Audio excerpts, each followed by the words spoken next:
Smartphones were an innovation. Instead of buttons, you had a keyboard using the touchscreen. It was faster, it looked cleaner, it was simple, easy, and new. Even the old people liked it. They played Angry Birds on it. You could take better pictures faster. You could take selfies easily with the new front-facing camera. You could browse the internet, watch videos, FaceTime your friends. I didn't really want one though. By the time I was in high school, pretty much everyone had an iPhone or whatever smartphone. I still kept my flip phone for a while. It made me harder to reach, and I couldn't really look stuff up without getting my laptop out, but I liked it that way. I never really felt like I was missing out. I felt kind of smug. I didn't really like people, so I didn't care what whoever was doing. I saw people play games on their phone, Angry Birds, Temple Run. Not gonna lie, I loved to get a try whenever someone handed me the phone, but I didn't really want to do it on my own time. I had computer games and video games for that. You could argue that whether you're on the phone or the laptop, you're still wasting time, so what's the difference? The thing is, I was making intentional decisions about how I spent my time. Yeah, I was skipping homework for video games, sure. Yeah, I'd binge anime. But then those things would end. I'd get exhausted of the game, or I'd get the urge to get up and move around. I'd practice the tuba. One day, I got a smartphone, and nothing really changed at first. I had new stuff, but I didn't really use it. I never really took pictures, and I didn't use it much for the internet. I used my laptop for that, and I still didn't have any social media accounts. But then a few years later, I'd find myself scrolling Instagram, Facebook, looking at what everyone else was doing. I'd judge people on their popularity based on how many likes they got and who said what, and I'd barely even post. I didn't spend a whole lot of time on these apps, but the time I did spend didn't feel like me. High school ended. Suddenly, none of the social links or whatever mattered, and I just went about my business. Went to community college, didn't really do much, just kind of did the same old, although the change from a 9-hour class schedule to just a few classes a day made it really easy to get good enough grades without any effort. So in 2019, phones still weren't really like they are today. If you didn't give a rat about what people are doing on social media, you didn't really have a reason to use it. You'd still watch videos really only about things that either catch your interest or you sought out. But things changed during COVID. I think it might have been single-handedly TikTok's influence that turned phones into this really weird thing. Before, yeah, you'd always have these adults talking about how kids spend too much time on social media and have damaged self-worth as a result, waste their brains, but it didn't feel like everyone was doing it. It felt like that was how weird people used their phones. And the whole TikTok thing started the same way. Even during COVID, it was pretty clear that TikTok was kind of this odd app where teenagers and odd people would do odd things, with some exceptions, I guess. I never downloaded TikTok, so I wouldn't really know. But then something weird happened. Instagram and Facebook made Reels. YouTube made YouTube Shorts. Even as a habitual YouTube watcher, I saw Shorts and I was like, that's YouTube's TikTok slop. I'm not gonna watch it. And I kind of maintained this hard line, I'm never going to click on YouTube Shorts type of boundary. But then, and I don't really remember when or how, all of a sudden there would be days when I scroll on YouTube Shorts for hours, like an hour before showering, come home from class and somehow 3 hours pass. And this really didn't come with a sudden warning. Like, there wasn't a point where all of a sudden I was just doing worse at everything. I just started to feel like there's not enough time in the day. It felt like I never had time to relax, that all I was doing was going to class, even though that was completely untrue. I'd have anywhere from 0 to 4 hours of class time max per day. But I didn't do social things that people would have really appreciated my presence at. I didn't make new friends. But I wasn't really suffering for it, to be honest. I didn't really realize what I was missing out on. I would shut myself away under the pretense of building skills, but most of that time just vanished somehow. To be honest, while I was thinking about all of this, I had a really interesting thought. This whole thing kind of just feels like a skill issue, but is it really? I mean, personal accountability is great and all, but let's not sugarcoat it. There's a point where learning to actively play video games again became my way of taking back my time from the phone.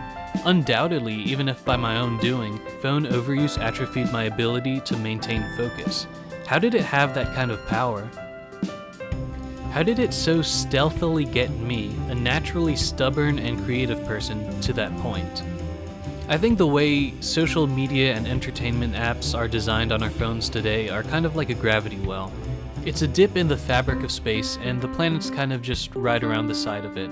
And if the sun wasn't constantly losing mass, the planets would be gradually sucked in. Every time we use our phones without thinking, getting on YouTube or social media or whatever it is that's got someone trying to turn you into profit on the other end, we get just a tiny bit sucked in.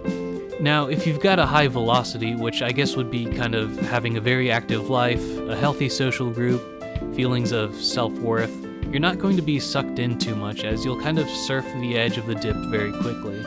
If you just use your phone for one day and check out whatever's on social media, put it away, you'll feel fine. Nothing's changed, you're not different from who you were yesterday. But if you keep going on and letting these people who want to turn you into profit show you whatever they want, every day you'll get a little sucked in, lose a little bit of velocity. Things will be good still, you'll still be yourself, but you'll sink a little deeper. You'll still have a lot of velocity, you'll ride around the edges, but you're just a little lower than you were before. And if you keep on using the thing, none the wiser, all of a sudden there's just gaps in time. You'll have a moment of lucidity in front of some weird video where you're like, why am I even watching this? Like a little kid staring cross-eyed at the iPad his parents put in his hands. And then maybe you'll try to stop. Maybe you realize that, what the heck, it's evening already, or it's 3 a.m. already and I haven't done anything, I haven't even lived for those hours. It's not really complex. There's just some apps on the phone that you click on and then you spend a lot of time on them. And the time that you do spend on them feels like it doesn't exist because you're just consuming and not making choices or even reflecting on what you consume. Physically, it's really, really easy not to do that. All you have to do is just not use those apps. Take your hand and press the off button on your phone and put the phone down and think of something else to do. But it's also really hard for some reason. You don't want to put down the phone. You don't want to do something else. You can't think of anything else that's worth doing. It doesn't make sense to read because you're gonna spend so much time reading. It doesn't make sense to exercise because you already exercised yesterday and you don't want to push yourself for no gain. It doesn't make sense to do anything creative because no one's going to like what you make anyways. But 10 years ago, would you have believed those things?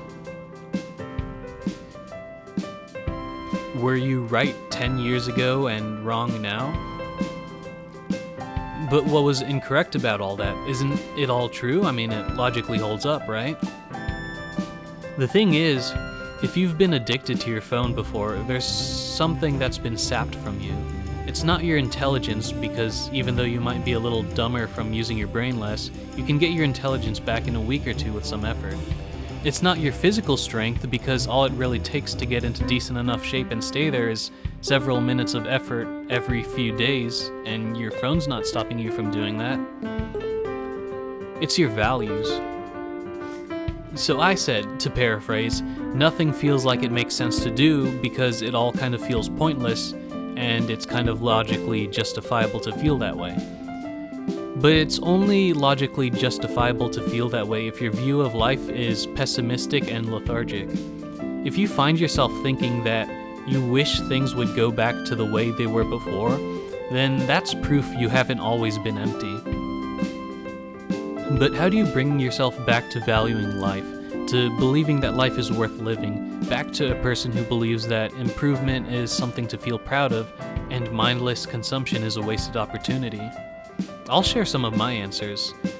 But first I've got to be real with you. There's no logicking yourself into different values. Logic is used to judge values, to determine whether a person's practices are congruent with their beliefs or not.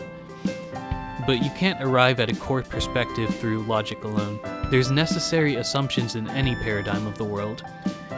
Is it meaningful to be alive? Is there right and wrong? Is there comparative meaning in action versus inaction? If you've watched this video to this point looking for some kind of way out or a starting point, your answer to each of these questions is yes. And because you believe that there is meaning in taking deliberate action, I'll share what gives me velocity and keep myself from sinking deeper into the hole. I keep my drawing paper, ruler, fine liner pen, and pencil in my desk drawer so that anytime I'm at my desk, I can pull out my drawer and draw. following the Draw a Box program, which you'll find if you open Google and type Draw a Box. It tells me what to do and how to do it, so all I have to do is my best.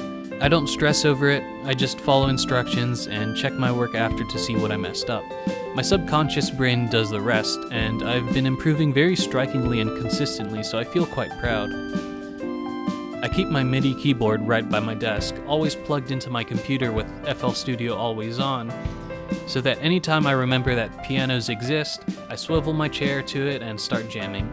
My favorite key lately has been E flat major, so I always go to that one if the choices are too overwhelming. When I'm reaching for the phone as I get out of bed, instead I think to myself, you know what? Let's play video games instead. I go to my desk, turn on my computer, I turn on the game, and I open a text file. I click play in FL Studio to start a drum beat, and then I practice jamming to it. I pause FL Studio, I play a little bit of video games, I swap to my text file and come up with a title for my next YouTube video. I write the first sentence. I switch back to my game, play a little bit, I take a break to practice drawing boxes, the number goes up, my newest box is better than my last, and I understand perspective just imperceptibly more than I did 5 minutes ago, and massively more than I did a month ago. An hour's passed. I've drawn 5 more boxes and used guidelines to check my work. My fingers have gotten smoother on the keys. Soon I might be just good enough to record my own music in real time instead of composing it only through dragging and dropping notes and rhythms. I click back on my game. Sometimes I play a little bit more, but sometimes something else happens. I kind of want to go back to that text file. All I have is the line I wrote an hour ago and the title, but working off of that, I can write another sentence. And then, here's a really important part. Take special notice and try this yourself. I then ask myself, can I keep going? Today, the answer was yes. 12,000 characters later, here we are. Completely unplanned and uninterrupted. And it's my real thoughts, my real experiences, and it's not invisible anymore. And who knows, maybe it'll help someone. And I also know that because I listened to myself this time when I said I could keep going and write this thing, it's going to be just a tiny bit easier next time. It's an imperceptible change for the better, and you know as well as I do how these things stack up. That's why it's worth getting off the phone. That's why it's worth choosing what you do with your time. No matter what it is, you need to make the choice for yourself. Because if we don't make that choice, somebody else will make it for us.